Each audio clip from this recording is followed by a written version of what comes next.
Hello student, आज मैं आपको हिंदी की बुक से पार्ट 3 किरमिच की गेंद पढ़ाऊंगी।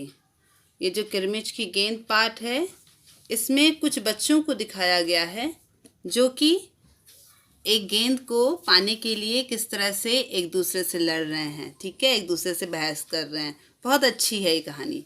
ठीक है, ध्यान से सुनिएगा।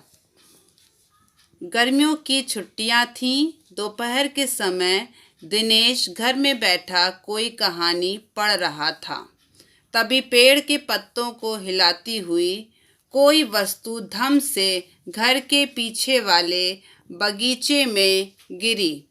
दिनेश आवाज़ से पहचान गया कि वह वस्तु क्या हो सकती है। वह एकदम उठकर बरामदे की चिक सरकाकर बगीचे की ओर भागा। अरे अरे बेटा, कहाँ जा रहा है? बाहर लू चल रही है। दिनेश की माँ मशीन चलाते चलाते एकदम जोर से बोली, परंतु दिनेश रुका नहीं। उसने पैरों में चप्पल भी नहीं पहनी। जून का महीना था। धरती तवे की तरह तप रही थी, पर दिनेश को पैरों के जलने की भी चिंता नहीं थी। वह जहाँ से आवाज़ आई थी उसी ओर भाग चला। सामने की क्यारी में भिंडियों के ऊंचे ऊंचे पौधे थे। एक ओर सीताफल की घनी बेल फैली हुई थी। क्यारियों के चारों ओर हरे हरे केले के वृक्ष लहरा रहे थे। दिनेश ने जल्दी जल्दी भिंडियों के पौधे को उलटना पलटना आरंभ किया। जब वहां कुछ नहीं मिला तो उसने सारी सीताफल की बेल छान मारी। बराबर में ही घूस ने गड्ढे बना रखे थे। ढूंढते ढूंढते जब उसकी निगाह उधर गई तो उसने देखा कि गड्ढे के ऊपर ही एक बिल्कुल नई चमचमाती किरमिच की गेंद पड़ी है। दिनेश ने हाथ बढ़ाकर गेंद उठा ली। लगता था जैसे किसी ने उसे आज ही बाजार से खरीदा है। उसने उसे उलट पलट कर देखा, परंतु कुछ भी समझ में नहीं आया। नज़र उठाकर उसने पास की तिमंजिली इमारत की ओर देखा कि हो सकता है किसी बच्चे ने इसे ऊपर से फेंका हो, परंतु उस इमारत के इस ओर खुलने वाले सभी दरवाजे और खिड़कियां बंद थे। छत की मुंडेर से लेकर नीचे तक तेज धूप चिलचिला रही थी। फिर कौन खरीद सकता है नई गेंद? दिनेश ने सुधीर, अनिल, अरविंद, आनंद, दीपक सभी के नाम मन में दोहराए। यदि गेंद खरीदी भी है तो इस दोपहरी में इसे नीचे कौन फेंकेगा? हो ना हो यह गेंद बाहर से ही आई है। उसने सड़क पर बने गोल चक्कर के बगीचे की ओर देखा, परंतु वहां पर केवल 2-4 गाय ही दिखाई पड़ी जो पेड़ों के नीचे सुस्ता रही थी। उसे ध्यान आया कि जाने कितनी बार अपने मोहल्ले के बच्चों की गेंदें क्रिकेट खेलते हुए दूर चली गई और फिर कभी नहीं मिली। एक बार तो एक गेंद एक चलते हुए ट्रक में भी जा पड़ी थी। तभी भीतर से माँ की आवाज़ आई, अरे दिनेश, तू सुनेगा नहीं? सब अपने अपने घरों में सो रहे हैं और तू धूप में घूम रहा है। दिनेश गेंद को हाथ में लिए हुए भीतर आ गया। ठंडे फर्श पर बिछी चटाई पर वह लेट गया और सोचने लगा, भले यह गेंद मोहल्ले में से किसी की ना हो, परंतु ईमानदारी इसी में है कि एक बार सबसे पूछ लिया जाए। गर्मी की छुट्टियां थी। बच्चों ने खेलने की सुविधा को ध्यान में रखते हुए एक क्लब बनाया हुआ था। उस क्लब में सभी बच्चों के लिए बल्ले थे और गेंद खरीदने के लिए वे आपस में क्लब का चंदा देकर पैसे इकट्ठा कर लेते थे। शाम को सारे बच्चे इकट्ठा हुए। दिनेश ने सभी से पूछा, मुझे एक गेंद मिली है।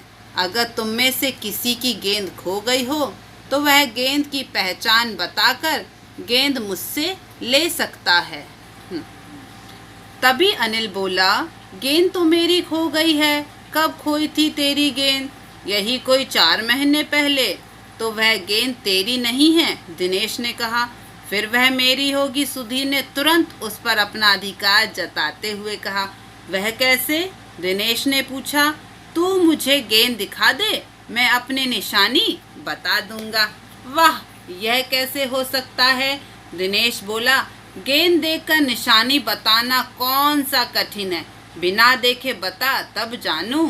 तभी ऊपर से दिनेश उतर आया। दीपक अपना मतलब सिद्ध करने तथा अवसर पड़ने पर सभी को मित्र बना लेने में चतुर था। गेंद की बात सुनकर दीपक बोला, गेंद मेरी है। कैसे तेरी है? सभी ने एक साथ पूछा।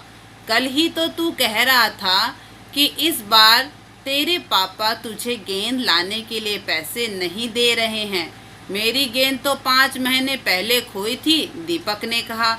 जब बड़े भैया की शादी हुई थी ना, तभी सुशील ने मेरी गेंद छत पर से नीचे फेंक दी थी।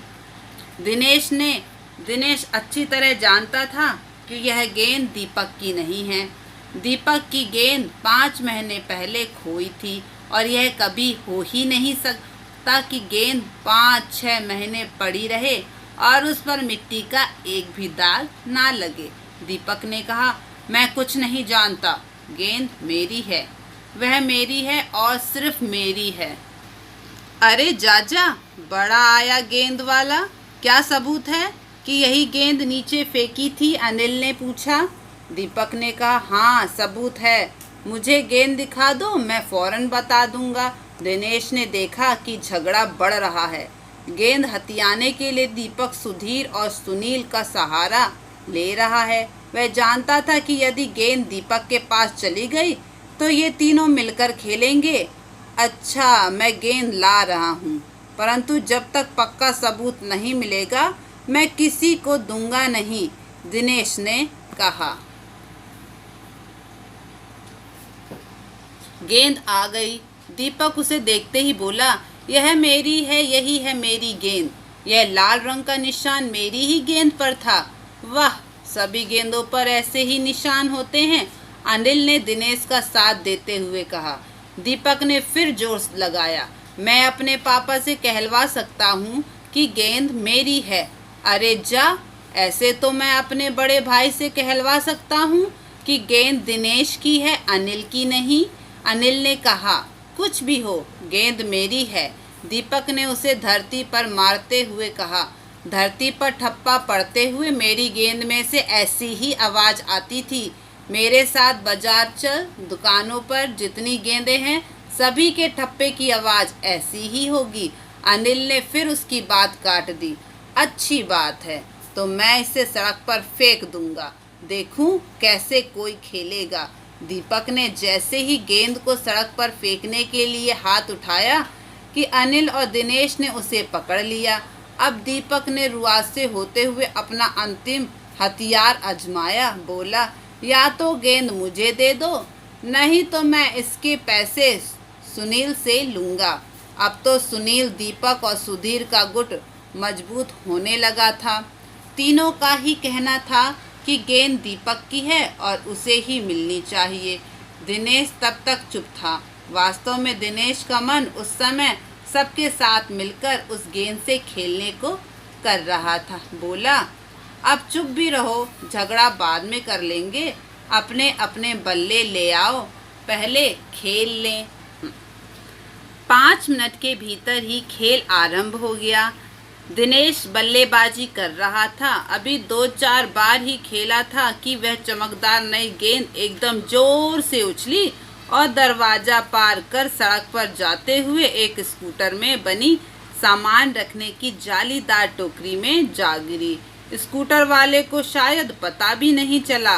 तेजी से चलते हुए स्कूटर के साथ गेंद भी चली गई। बच्चे पहले तो चिल्लाते हुए स्कूटर के पीछे भागे, परंतु जल्दी ही सब रुक गए। वे समझ गए थे कि स्कूटर के पीछे भागना बेकार है। एक पल के लिए सभी ने एक दूसरे की ओर देखा और फिर सभी ठहाका मारकर हंस पड़े। सो बच्चों, ये कहानी आपको अच्छी लगी ना? सुनने में मज़ा आई ना? आखिरकार वो गेंद किसी को भी नहीं मिली। और आपको पता है ये कहानी किसने लिखी है? ये कहानी शांता कुमारी जैन ने लिखी है। अब इससे जुड़े शब्दार्थ पढ़ेंगे। तो बच्चों, ये देखिए, मैंने किरमिश की गेंद में से आपके लिए शब्दार्थ लिखे हैं, जो कि इस प्रकार से आपको इसे कॉपी में भी लिखना है। चिक, बांस की तिलियों से बना पर्दा, आपने देखा है ना, बांस की तिलियों से बना पर्दा। बेल, लता। गुट, समूह या दल। सुस्ता रही थी, आराम कर रही थी। ईमानदारी, सत्यनिष्ठा, अवसर, मौका, निशानी, निशान या पहचान का चिन्ह। दूसरा है, सीताफल की बेल होती है और भिंडी का पौधा। आपने देखा है ना? बताओ और कौन कौन सी सब्जियां बेल और पौधे पर लगती हैं। तो आपको इस तरह से 2 कॉलम बना लेना, एक तरफ लिखना है बेल और दूसरी तरफ पौधा लिखना है। तो देखिए, बेल पे लगने वाली सब्जियां हैं लौकी, परवल, करेला। पौधे पर लगने वाली हैं बैगन, टमाटर, मिर्च। अब आप नीचे देख रहे हैं कि 2-2 लाइन यहाँ पर दोनों तरफ खाली हैं। सो बच्चों, ये इसलिए खाली हैं क्योंकि अब ये काम आपको करना है। आप सोचिए कि बेल पर और क्या क्या सब्जी लगती होंगी, उसे आपको यहाँ पर सोच कर लिखना है। और पौधे पर क्या क्या लगती होंगी सब्जियाँ, सोचिए, और ये दोनों लाइनों को आपको खुद फिल करना है। अब इस पाठ से संबंधित प्रश्न उत्तर और रिक्त स्थान ये आपको मैं कल की वीडियो में कल भेजूंगी। सो आप उसे अपनी कॉपी में कर लीजिएगा। Thank you.